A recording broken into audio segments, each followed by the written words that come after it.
नमस्कार, मैं हूं संजीव कुमार और आप देख रहे हैं द SB न्यूज चैनल।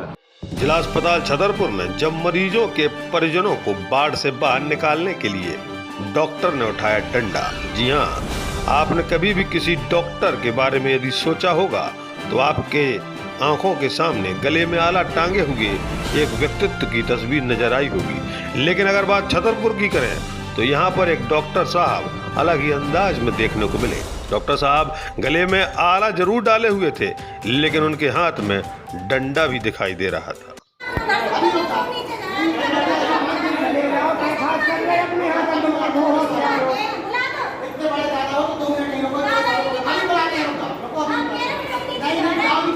दरअसल छतरपुर कलेक्टर संदीप GR ने जिला अस्पताल की व्यवस्थाओं को दुरुस्त करने के निर्देश अस्पताल प्रबंधन को दिए हैं। इन निर्देशों का असर शुक्रवार को तब देखने को मिला जब डॉक्टर अरविंद शुक्ला ने अस्पताल के एक एक वार्ड में जाकर निर्धारित संख्या से अधिक मौजूद मरीजों के परिजनों को बाहर निकाला।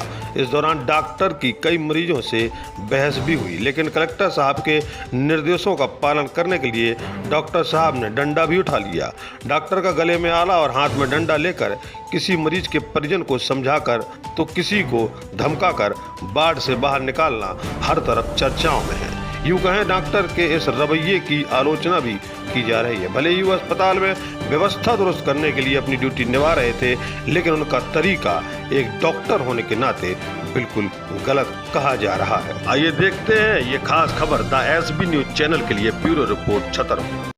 जी सर, किस तरह की व्यवस्था अब अस्पताल में बनाई गई है? मरीजों से मिलने के लिए कितना समय निर्धारित किया गया सर? क्या लोग श्रीमान कलेक्टर महोदय द्वारा दिनांक 31 मई 2022 को डॉक्टर्स के बीच में एक मीटिंग ली गई थी, जिस दौरान उन्होंने अस्पताल की व्यवस्था सुचारू रूप से संचालित करने के लिए कुछ व्यवस्थाओं पे काम करने के लिए बोला था, जिसके तहत उन्होंने यह कहा था कि पार्किंग और सुरक्षा के लिए नोडल डॉक्टर अरविंद शुक्ला यानी कि मुझे बनाया जाए और मुझे इन सब की देखरेख के लिए मतलब नियुक्त किया गया था कलेक्टर महोदय के द्वारा। और साथ ही साथ उन्होंने परिजनों की व्यवस्था को, भीड़ को नियंत्रित करने के लिए अस्पताल में जो मरीज आते हैं उसकी वाहनों की पार्किंग की व्यवस्था के लिए ऐसा निर्देश दिया था कि अस्पताल में मरीजों से मिलने का समय परिजनों द्वारा 4 से 6 ही होगा, जिसके लिए हमने कलेक्टर साहब से और CS साहब से निवेदन किया कि उसको घटाकर 3 से 5 कर दिया जाए, क्योंकि 6 बजे के आसपास टीकाकरण का समय रहता है और वैक्सीनेशन का समय, जिस दौरान जो नर्सेज होती हैं वो मरीजों को, परिजनों को दवाइयाँ देती हैं। और साथ ही साथ ये भी निर्देश दिया गया था कि एक मरीज के साथ में केवल एक ही परिजन रहेगा और जिसके पास में गेट पास होना आवश्यक है।